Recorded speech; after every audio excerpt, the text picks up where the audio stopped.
প্রবাসীদের টাকা যখন দেশে পাঠানো হয়, সেই টাকাটা কার কাছে পাঠানো হয়, কিভাবে পাঠানো হয়, এটা কিন্তু অনেক গুরুত্বপূর্ণ। তো প্রবাসীরা ভাইরা বা বোনেরা যারা যখন দেশে টাকা পাঠান, সেই টাকাটার আপনারা কতটুকু প্রমাণ রাখছেন বা কিভাবে টাকাটা পাচ্ছেন, এটা আপনাদেরকে তো অবশ্যই এনশিওর করতে হবে বা আপনাদের কাছে প্রমাণটা থাকতে হবে। আজকে এই বিষয়টি নিয়ে খুব একটু আপনার সাথে বিস্তারিত আলোচনা করব যে আমাদের দেশে এমন কিছু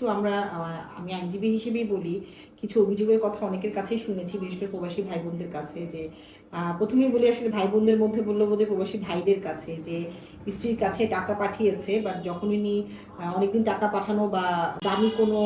অলংকার বা এরকম কিছু উপহার এরকম কিছু পাঠিয়েছে, পরবর্তী সে যখন দেশে এসেছে তখন দেখলো তার স্ত্রী তার সাথে সংসার করতে চায় না